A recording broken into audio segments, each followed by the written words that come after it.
Geger, teka-teki bohir pada akhirnya terpecahkan. Nama ketua partai tak sengaja terucap dari mulut Egy Sujana. Waduh, waduh. Ini bukan hanya soal ijazah, teman-teman. Tapi ini dendam politik yang masih belum sembuh.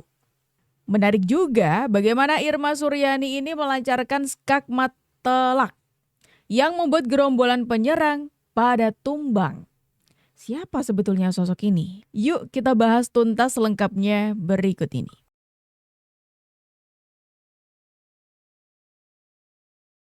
Ketua Umum PDI Perjuangan Megawati Soekarnoputri menyinggung soal banyaknya gelar yang ia dapatkan. Namun ia memastikan jika gelar yang ia peroleh tersebut seluruhnya asli. Hal ini disampaikan Megawati saat menjadi pembicara acara workshop pengelolaan biodiversitas dan penguatan HKI di Universitas Gadjah Mada UGM pada Rabu 1 Oktober. Mulanya Mega menyinggung soal banyaknya gelar profesor yang ia dapat. Ia lantas mengaku jika gelar setumpuk yang Mega dapat membuatnya keren. Meski bingung dengan banyaknya gelar itu, namun ia memastikan jika gelarnya asli. Pernyataan Ketua Umum PDIP ini langsung disambut tepuk tangan dari peserta workshop. Selanjutnya, Mega juga menceritakan pengalaman berkuliah di Universitas Padjadjaran Bandung, Jawa Barat di Fakultas Pertanian. Dirinya mengaku jika ia tak lulus dari Fakultas Pertanian lantaran politik. Oleh karena itu, ia kemudian memilih masuk ke psikologi. Waduh, ini ada dibuka, ulangi. Waduh, informasi kita hari ini dibuka dengan pernyataannya Ibu Mega, teman-teman. Ibu Mega yang nampaknya berusaha untuk ikut nimbrung permasalahan ijazahnya Pak Jokowi sampai-sampai. Saya merasa ini merupakan sentilan untuk Pak Jokowi. Karena beberapa waktu belakangan ini kan lagi rame ya masalah ijazahnya Pak Jokowi. Di mana di sini Ibu Mega itu menyinggungnya seperti ini. Saya punya gelar setumpuk.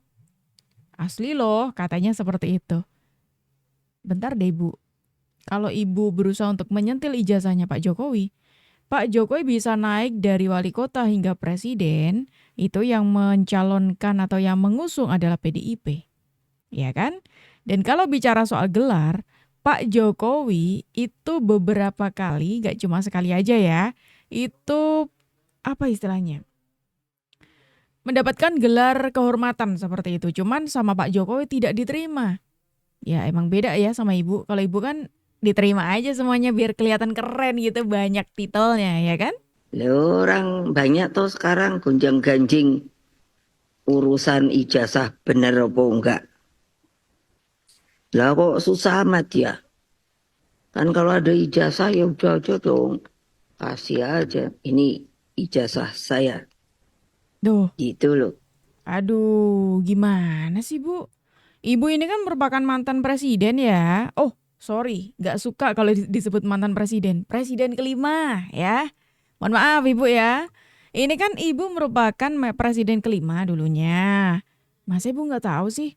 Ijazah itu merupakan data pribadi. Gak bisa seenteng itu untuk di-share, untuk dibagikan ke banyak orang. Apalagi yang minta ini ya contoh gerombolannya Roy Suryo CS. Gak akan ada habisnya Bu. Beneran deh. Gak akan ada habisnya. Tapi bentar dulu, kalau Ibu Mega ini menyarankan supaya ijazah itu ditunjukkan, saya kok jadi inget sebuah sayembara ya? Himbauan dari Ibu Megawati. Nah ini nih teman-teman yang aku maksud. Siapa yang bisa memperlihatkan atau menemukan atau membuktikan secara hukum tentunya ijazah palsunya Joko Widodo akan diberikan 16 miliar. Waduh. Saya jadi ingat ini deh. Sebuah sayembara 16 miliar untuk menunjukkan siapapun yang bisa membuat Pak Jokowi itu menunjukkan ijazahnya atau apalah itu ya yang mereka narasikan itu. Dan sangat jelas sekali itu merupakan arahan dari Ibu Megawati. Bu Mega, saya tuh awalnya hampir gak percaya loh kalau Ibu itu membuat sayembara seperti itu. Saya mikirnya kayak, masa sih Ibu Mega gitu, kayaknya enggak deh gitu. Apalagi sama kader Ibu itu kan katanya Enggak, itu bukan Ibu Mega seperti itu. Itu hanya fitnah dari mereka saja. Ketika saya ini sudah percaya kalau itu bukan ulah ibu, gara-gara statement ibu yang barusan tadi menyentil ijazahnya Pak Jokowi, kok saya jadi percaya ya? Kalau sayembara 16 miliar itu ada dalang di baliknya dan bisa jadi apa yang dikatakan Egy Sujana itu benar adanya. Gimana menurut kalian teman-teman? Politisi senior PDIP kembali memanaskan isu dugaan ijazah palsu Presiden ke-7 Waduh, RI, nah ini nih. Joko Widodo. Ini. Dalam keterangannya pada 13 Juni 2025, Oke. Beathor mengklaim bahwa Andi Wijayanto, mantan gubernur Lemhanas dan tokoh PDIP, pernah melihat langsung dokumen ijazah Jokowi saat proses pencalonan Pilpres 2014, yang menurutnya merupakan hasil cetakan ulang tahun 2012.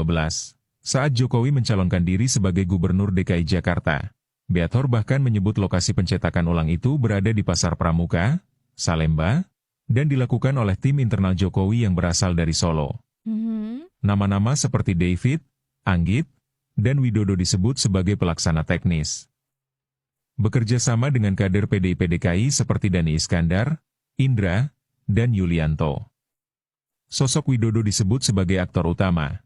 Namun menurut Beathor, ia telah menghilang sejak kasus ini mencuat. Lebih lanjut, Beathor menyoroti keseragaman foto pada seluruh ijazah Jokowi yang menurutnya janggal, karena tiap jenjang pendidikan seharusnya menggunakan foto berbeda. Ia mendesak Andi Wijayanto untuk berani bersuara, menyebut bahwa jika benar, hal ini akan menjadi beban sejarah, bukan hanya bagi Jokowi, tetapi juga bagi institusi seperti UGM dan Bareskrim Polri yang terlibat dalam klarifikasi. Politisi senior PDIP kembali memanaskan isu dugaan ijazah palsu Presiden ke-7 RI, Joko Widodo. Waduh. Gimana nih teman-teman? Kita coba membaca ya dari mulai Ibu Mega yang sebelumnya diisukan. Dari mulai isu Ibu Mega mengarahkan seperti yang dikatakan oleh Egy Sujana tadi soal sayembara 16 miliar. Terus kemudian itu dibantah oleh PDIP. Tapi kemudian sekarang ini Ibu Megawati menyentil-nyentil ijazahnya Pak Jokowi. Seolah menginginkan Pak Jokowi supaya tunjukin aja kalau punya. Kan ini jadi nyambung dengan sayembara yang sebelumnya diisukan itu dibuat oleh Ibu Megawati, teman-teman. Yang mana kemudian sekarang semakin diperkuat lagi dengan kader-kader senior PDIP yang lagi dan lagi ya. Ini menyentil-nyentil juga masalah ijazahnya Pak Jokowi. Semakin memanaskan lagi isu-isu ijazah palsu itu. Gimana menurut kalian? Ini semakin nyambung loh ya. Semakin nyambung dan semakin masuk akal kalau apa yang dikatakan Egy Sujana itu benar. Dia bukan pimpinan partai. Apa yang ditakutkan? Apa yang Tidak mengambil ada yang menakutkan Jokowi, tetapi statement Jokowi itu membuat situasi politik nasional Justru kita menjadi menenangkan. terganggu. Gini, Pengalaman Ada presiden terganggunya. terganggu. Ini subjektivitas saja. Itu bukan Karena gini, subjektivitas. kalau menurut saya, kenapa ini ditanggapi oleh Bung Ferdinand seperti itu? Ya memang kalau Prabowo Gibran 2 periode, PDIP nggak akan pernah dapat kemenangan. Bukan Itu begitu. pasti itu. Serius ini. Itu serius. Yang pasti bahwa- Bagaimana coba siapa? Gini. Sebelum Pak Prabowo kemarin tidak presiden saja, calonnya PDIP kalah. Yang Bagaimana pasti sekarang begini. sudah presiden? Tapi yang pasti begini. Ada yang tidak mungkin. Jadi itu menjadi satu kekhawatiran yang sangat besar bagi kawan-kawan PDI Perjuangan. Enggak, yang pasti bahwa statement-statement PDI seperti Perjuangan ini, itu adalah partai pemenang pemilu dan PSI tidak masuk di parlemen. Itu yang membuat pasti. masyarakat Jadi tidak ada kekhawatiran PDI Perjuangan. menjadi bulat. Udah kita kesini aja. Yang pasti Nggak itu mungkin juga tadi. ikut yang kalah kan? PDI Perjuangan Saya kira tidak itu. takut. PDI Perjuangan adalah Maka pemenang pemilu. hari ini menjadi kekhawatiran yang sangat besar. Tidak ada khawatir. Bos, Anda ini jangan gajah, bos gajah. Anda jangan Aduh. membatasi situasi. Gajah itu Bos. kecil. Oke, kita ada gajah kecil.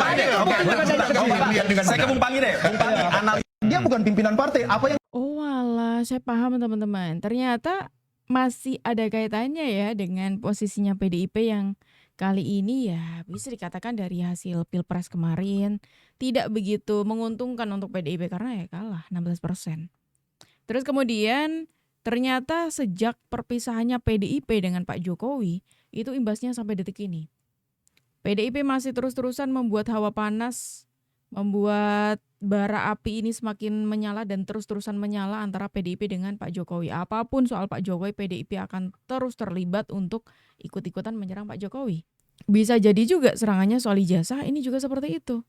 ini adalah bentuk ketakutannya PDIP, semisalkan Pak Jokowi sampai nanti apalagi 2029 tetap kuat, waduh PDIP bisa gulung tikar lagi nih di 2029. Apakah seperti itu? Waduh, licik juga ya. Partai Demokrasi Indonesia Perjuangan atau PDIP memecat Presiden ke-7 RI Joko Widodo serta 2 orang keluarganya, Gibran Rakabuming Raka dan Bobi Afif Nasution dari keanggotaan partai pada 4 Desember 2024. Keputusan ini dianggap terlalu cepat karena dibuat bukan berdasarkan keputusan dari seluruh anggota, melainkan terindikasi adanya sentimen dendam pribadi para petinggi PDIP, termasuk Megawati dan Hasto Kristianto yang tidak suka dengan kehadiran Jokowi dan ikut campur tangan mengubah peta perpolitikan tanah air. Meski demikian, tak ada respon yang berlebihan dari mantan Presiden Indonesia ke-7 itu karena Jokowi tahu pengaruh partai politik dalam kemenangan hanya 30% saja. Orang-orang sekarang lebih condong menentukan pilihan mereka dengan sosoknya, bukan siapa partainya. Kebebalan Megawati ini memang sulit sekali dihilangkan. Sudah 31 tahun ia menjabat sebagai Ketua Umum Partai Demokrasi Indonesia Perjuangan, namun tidak ada satu prestasi pun yang pernah dicetaknya. Mirisnya, ia mendompleng nama ayahnya, namun justru mengaburkan cita-cita yang diusung partai. Megawati sekarang memimpin dengan ambisi dendam, bukan lagi dengan ambisi kerjasama untuk membangun bangsa sejajar dengan bangsa-bangsa di dunia. Mau tidak mau, Megawati harus segera digantikan. Mereka butuh sosok pemimpin baru yang punya citra politik yang baik di mata masyarakat. Megawati bukanlah sosok itu. Ia suka mengklaim apa yang bukan prestasinya. Seperti kasus Jokowi kemarin, prestasi Jokowi justru dianggap adalah jasa PDIP dan dirinya. Malah sanggup berkata bahwa Jokowi itu hanya seorang petugas partai, yang artinya pemerintahan Jokowi dan pembangunan yang dilakukannya selama ini adalah usulan PDIP. Tentu saja banyak pendukung Jokowi membenci Megawati karena terlalu konyol pernyataannya. Kami menghargai dan menghormati keputusan partai. Untuk saat ini saya pribadi akan lebih fokus untuk membantu Bapak Presiden Prabowo. Gimana tanggapannya terkait dengan pemecatan dari PDI kemarin? PDI udah resmi memecat Pak Jokowi, Mas Gibran sama Mas Bobi. Ya, enggak apa. Artinya saya menghormati itu. Bobi Nasution berhasil menjadi gubernur Sumatera Utara, Gibran berhasil menjadi wakil presiden, sementara Jokowi tetap eksis pengaruhnya, tak berkurang meskipun sudah bukan lagi presiden dan anggota partai PDIP. Apa yang terjadi adalah bahwa faktanya sekarang pemilih politik di Indonesia punya kecenderungan di mana yang cepat kerjanya, terbukti hasilnya, dan jarang bikin huru-hara akan lebih banyak menarik simpati rakyat. Saat ini Indonesia didominasi oleh generasi pemilih muda, sementara PDIP masih mempertahankan sosok Megawati yang sudah tua, yang pikirannya cenderung hidup di masa Orba. Jadi jika banyak yang memprediksi kalau PDIP akan mengalami perpecahan internal, itu fakta. Akan ada kubu Megawati vs non-Megawati. Sejauh ini apa yang sudah diputuskan oleh PDIP secara sepihak tidak bisa ditarik lagi. Jokowi saat ini resmi non-partai, dan ini akan membuatnya lebih bebas mengobrak-abrik PDIP. Siapapun yang akan diusung PDIP akan selalu gagal selama Jokowi masih sehat. ya, Semua partai kan terbuka. mungkin sudah ada rencana atau planning termasuk dengan Golkar, Pak? Jokowi juga sudah memutuskan tidak akan masuk ke salah satu partai di Indonesia, dan keputusan ini sangat tepat karena dengan tidak terikat kepada siapapun, Jokowi bisa mengikat siapapun yang dia mau yang dirasa punya ambisi yang menyeleweng bagi NKRI. 2029 akan menjadi jawaban bagi semua orang. Jika Gibran berhasil menang pada Pilpres 2029 mendatang, maka anggapan orang bahwa partai politik lebih besar dalam jasa memenangkan calon adalah hal yang terlalu dipaksakan. Dan tentunya kemenangan keluarga Jokowi akan menambah durasi penderitaan bagi partai PDIP. Solusinya cuma satu, yaitu berdamai kembali. Kira-kira bagaimana menurut kalian perseteruan keluarga Jokowi dengan partai PDIP ini dalam 5 tahun ke depan? Partai Demokrasi Indonesia. Tuh teman-teman, tadi kan kita baru ngebahas ya soal bagaimana dendamnya PDIP ke Pak Jokowi, yang mana dimulai sejak Pak Jokowi dan juga PDIP ini tidak satu jalan lagi. Dan ternyata beneran, banyak fakta yang merujuknya ke sana, yang merujuk ke posisinya PDIP yang tidak baik gitu ya, terus dikaitkan dengan tidak harmonis, bukannya tidak harmonis tapi sudah pisah dengan Pak Jokowi, itu yang membuat PDIP jatuh dan banyaklah masalah internal yang sedang terjadi di PDIP. Dan menariknya dari situasi ini, dari kondisinya PDIP seperti ini, sikapnya PDIP kepada Pak Jokowi itu justru merugikan PDIP sendiri. Kalau kalian setuju nggak? Silakan tulis di kolom komentar teman-teman. Iya, saya bikin aja. Ya profesi itu banyak, termasuk jadi grumpy old man. Makin tua bukannya makin bijak tapi makin misu-misu gitu. Makin tidak bijaksana, kerjanya marah-marah aja. Dan di Indonesia lumayan banyak tuh grumpy old man itu. Bukannya makin bijaksana jadi negarawan tapi jadi tukang marah-marah. Mengajarkan banyak hal yang tidak bijaksana kepada generasi yang lebih muda. Biar sadar juga. Dulu waktu jadi pejabat harusnya kritiknya juga banyak. Kalau saya sih kalau kosakata dan perbendaharaan amunisi untuk menghina orang banyak. Tapi nggak mau menghina duluan. Tapi kalau mereka hina kita keluarkan semua amunisi kita nanti bisa juga. Abang sih terus serangan balik aja nih. Iya, saya bikin aja. Oh, ini menarik teman-teman. Siapa kira-kira yang dimaksud oleh Bung Hasan Nasbi? Semakin tua bukannya semakin sadar, semakin gak beres nih. Kok kayaknya seseorang yang barusan kita ngebahas tadi ya teman-teman ya. Seseorang yang sudah sepuh. Harusnya tuh sudah waktunya ngomong cucu ya kan. Sudah waktunya menikmati masa tuanya bersama cucu. Main bareng cucu harusnya kan seperti itu. Tapi dia tidak memilih itu. Dia lebih memilih masih ikut nimbrung saja di perpolitikan tanah air. Tapi yang bikin sedih adalah statement-statementnya tuh justru mancing kericuhan. Semakin membakar api-api yang membuat ini tidak baik seperti itu teman-teman. Selain PDIP, kalau kita bicara soal serangan-serangannya kepada Pak Jokowi, ada lagi nih tokoh lain. Siapa itu? Ya pasti Roy Suryo CS. Sebenarnya Pak Jokowi nggak jujur. Mbak yang bilang boleh. Lo enggak. Jadi Anda melihat kan saya tanya. Aduh, benar ini ya. Kok kayaknya ini yang udah jelas mulai apa? nggak waras. Yang kita ya. tanyakan soal kejujuran kan kenegarawanannya tidak muncul. Itu saja sudah. Jadi Anda berharapnya Pak Jokowi jujur. Iyalah. Sejujur-jujurnya. Oh, kalau bisa bilang sehina-hinanya. Ya, sejujur-jujur. Berarti sekarang belum jujur. Ya, biarkan masyarakat yang menilai, Pak. Masyarakat sudah banyak yang menilai kok, Bung Roy. Masyarakat itu sudah banyak yang menilai. Contohnya apa? Oke. Kalau Bung Roy mengamati di survei mengenai ijazah, 70% dari masyarakat Indonesia itu percaya bahwa ijazahnya Pak Jokowi asli. Tapi yang Anda ambil itu adalah survei-survei yang bukan survei nasional, bukan yang survei resmi. Yang Anda ambil justru survei-survei yang ada di sosmed. Yang jelas kalau di sosmed itu kan nggak valid datanya. Iya kan? Nggak valid. Itu yang Anda ambil. Kenapa Anda mengambil itu? Ya karena itu suaranya sesuai dengan Anda. Banyak orang yang komen di situ atau ya memilih di survei itu, survei yang dibuat di sosmed itu ya. Itu menganggap ijazahnya Pak Jokowi palsu. Makanya Anda mengambil data itu dan Anda tidak percaya dengan data resminya yang dikeluarkan oleh Lembaga Survei Indonesia. Ya kan? Kayak gitu kok bilangnya Pak Jokowi begini, Pak Jokowi begitu. Dari ketawanya Anda kok nampaknya Anda ini sudah agak-agak. Salah Gibran ini dengan mereka itu apa? Nah, salah Pak Jokowi dengan mereka itu apa? Kalau memang Jokowi ini ada kesalahan, ya laporkan kepada pihak yang berwajib. Mana buktinya? Sampaikan. Nah, kalau kemudian mereka benar-benar misalnya menyampaikan, kalau tidak diproses misalnya, ya kalau memang nggak ada bukti yang bisa untuk memproses itu, ya memang nggak bisa diproses kan Pak, Mas? Kan seperti itu. Ya, betul.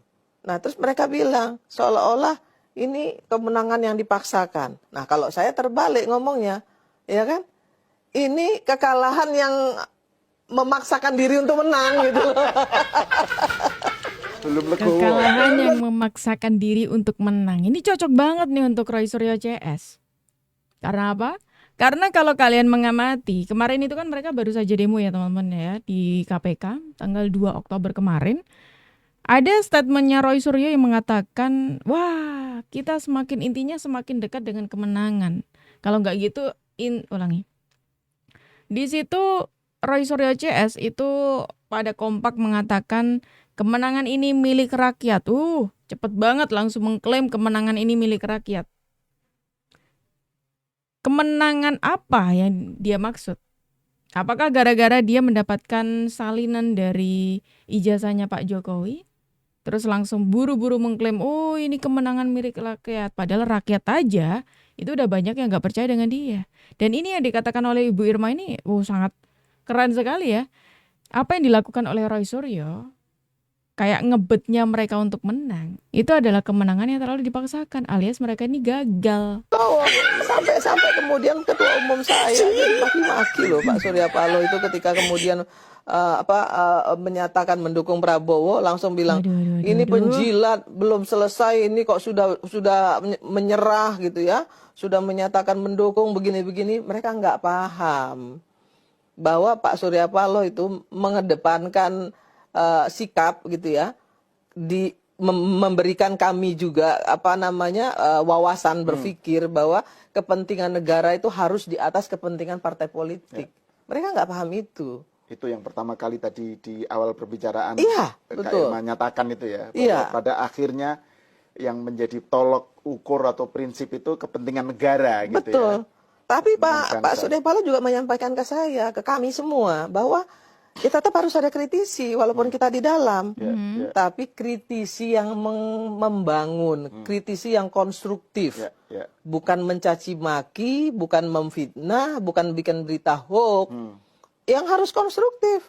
Kalau memang ini memang ini akan mencelakakan Pak Prabowo, ya kita kasih tahu, kita kasih sampaikan.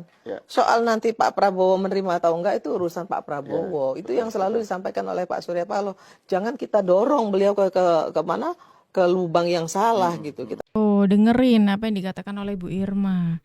Kalau kamu itu memang ada di pihaknya Pak Prabowo, pengen membantu Pak Prabowo, ya diarahkan ke jalan yang benar dong. Jangan kok Anda itu berusaha mendorong Pak Prabowo ke jalan yang salah.